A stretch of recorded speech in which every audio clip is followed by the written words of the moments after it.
The atmosphere inside the White House cabinet room feels charged from the moment the cameras begin rolling, a sense of simmering intensity that has come to define many of President Donald Trump's high-level meetings in recent months. As senior officials gather around the long, polished table, the president arrives with a stack of briefing papers, but barely glances at them. His mood, even before the meeting formally begins, signals a shift from policy discussion to political confrontation. And very quickly, the focus becomes clear. Somali immigrants in the United States. The meeting was expected to discuss national security assessments, according to staffers familiar with the agenda. Defence Secretary Pete Hegseth sits near the centre, and several cabinet secretaries and advisers are close by, prepared for a routine review of border security developments. But as the president begins speaking, the tone veers sharply. Instead of a measured discussion on policy, Trump launches into an attack that catches several in the room off guard. His comments echo a theme he has raised repeatedly on the campaign trail. But the bluntness of his language today draws a different level of attention. "We don't want them," he says flatly, referring to Somali immigrants. The words ricochet through the room, firm, unfiltered, and delivered with unmistakable force. He continues, insisting that Somali Americans contribute nothing, a sweeping denunciation that stuns some of the officials present. These are not remarks crafted for a rally crowd or a political advertisement. They are spoken in one of the most formal spaces of government during an official cabinet meeting. The president's frustrations appear to be sharpened by recent reports highlighting tensions in several Midwestern communities with large Somali American populations. Although the data he cites is vague, he frames these communities as security threats, despite years of evidence from federal agencies showing that Somali Americans have contributed significantly across sectors, business, public service, and the U.S. armed forces. Still, Trump presses forward, building his argument around the idea that allowing further immigration from Somalia is dangerous. By this point, the language has become even more pointed, and the president singles out a familiar target, Ilhan Omar, the Democratic congresswoman from Minnesota. The attack is swift and deeply personal. Ilhan Omar is garbage. Her friends are garbage, Trump says, leaning back in his chair while cabinet members shift uncomfortably. Omar, one of the first Muslim women elected to Congress and a Somali-born American, has frequently clashed with Trump over immigration, foreign policy, and civil rights. But comments of this nature, delivered during an official government meeting, add a new level of intensity to their long-standing political conflict. The president presents her as emblematic of what he sees as the failure of the U.S. immigration system, closing the door on nuance and focusing instead on broad condemnation. Throughout the room, the reaction varies. Some officials nod along in silent agreement or simply out of habit, aware of the political consequences of appearing to challenge the president in front of cameras. Others maintain a blank expression, tight-lipped, careful, giving nothing away. Pete Hegseth, the Secretary of Defense, listens intently, though his expression remains neutral. While the Pentagon has historically steered clear of heated domestic political debates, the Defense Secretary understands the delicate balance required in moments like these. He knows that anything he says publicly will be scrutinized not only by Congress but by military leadership and allies abroad. As the president continues, the narrative he constructs grows more expansive. He suggests that Somali immigrants have failed to assimilate, alleging that they bring crime, instability, and extremism, claims that many experts have repeatedly debunked. But facts and figures are not the foundation of today's remarks. This is a political message, charged with emotion and directed as much at the national audience as at the people physically in the room. The cabinet meeting becomes a platform, a stage from which the president amplifies his frustrations with an entire community.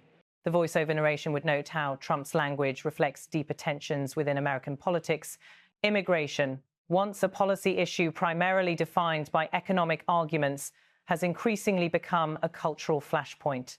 Somali Americans many of whom arrived in the United States as refugees fleeing civil war and violence, have become the subject of national debates about identity, security and belonging.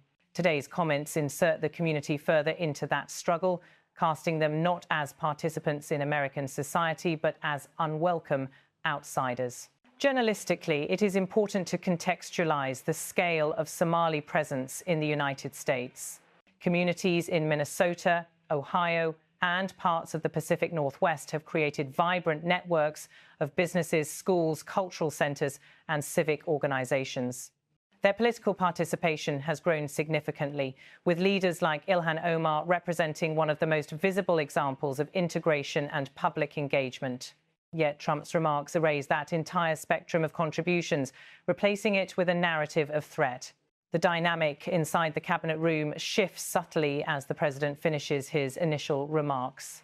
A few advisers attempt to steer the discussion back towards scheduled topics, such as military readiness and border enforcement operations.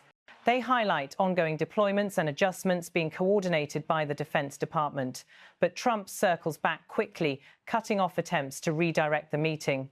He argues that the Defense Department should be more vocal about what he describes as immigration-related security risks. This places Hegseth in a complicated position. As Secretary of Defense, his mandate does not involve designing domestic immigration policy. However, Trump's suggestion hints that he expects Pentagon support for his rhetoric. Hegseth responds cautiously, emphasizing the importance of coordination between military, intelligence, and homeland security agencies. His tone is measured, choosing language that neither contradicts the president nor fully endorses the implications of his remarks. It is a diplomatic balancing act familiar to many officials who have served in high-stakes political environments. The Defense Secretary reiterates commitment to protecting the country's security, but avoids framing Somali immigrants as a blanket threat. His response serves as a subtle counterweight, one that acknowledges the president's concerns without stepping into politically charged territory. The meeting continues, but the earlier comments linger over everything that follows. For viewers observing the footage, the contrast between the seriousness of the setting and the intensity of the president's rhetoric is striking. Cabinets are traditionally spaces for policy coordination where officials discuss budgets, strategy and national priorities. But today's meeting feels more like a political battleground shaped by grievances rather than governance. As the camera pans across the room, the tension is visible. Some officials flip through their briefing documents, aware that nothing in those pages will change the tone the president has set. Others keep their eyes fixed ahead, attempting to maintain professionalism as the discussion veers further from its original purpose. The atmosphere feels heavy, almost claustrophobic, as if the weight of the president's words has settled over the room. The voiceover now transitions into explaining the broader implications of such remarks. Public statements, especially those made by presidents, carry consequences that echo far beyond the walls of the White House. Somali communities across the country have already reacted strongly to earlier criticisms from Trump, organizing community forums, issuing public statements, and urging elected officials to push back. Today's comments, particularly the assertion that Somali Americans contribute nothing, are likely to deepen those divides. Ilhan Omar herself has repeatedly faced personal attacks from Trump.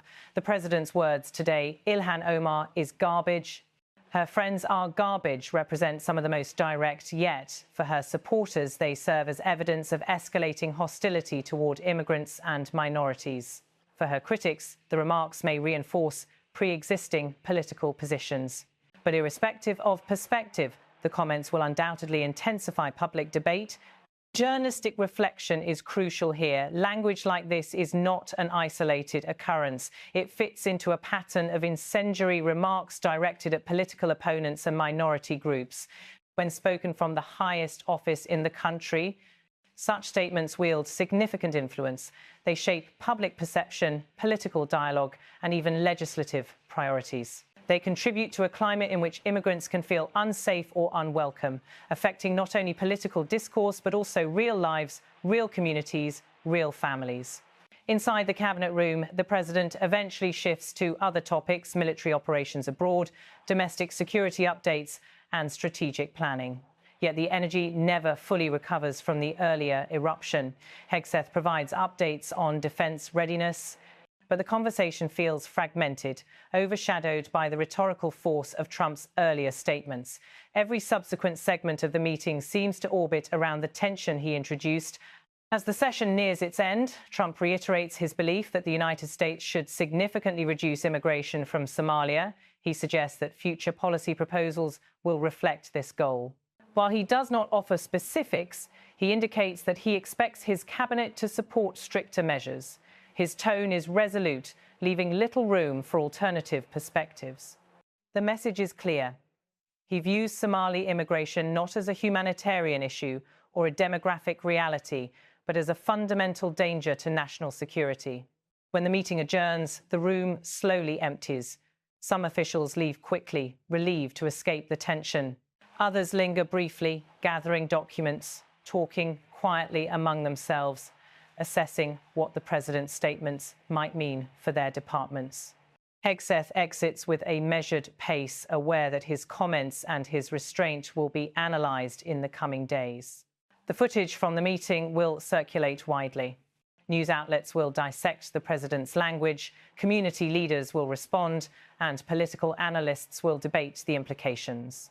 What is clear, however, is that today's remarks mark another moment in the evolving debate over identity, immigration, and power in the United States. Trump's words, though delivered in a closed meeting, are now part of the national conversation. And as the country continues to grapple with deep divisions, statements like these shape not only political narratives, but the lived experiences of millions. The script closes on a reflective note, acknowledging that immigration debates have long been central to American politics. But the rhetoric used today, sharp and sweeping, underscores just how personal and polarizing those debates have become. The cabinet meeting may have ended, but the impact of the president's words is just beginning to unfold across the nation.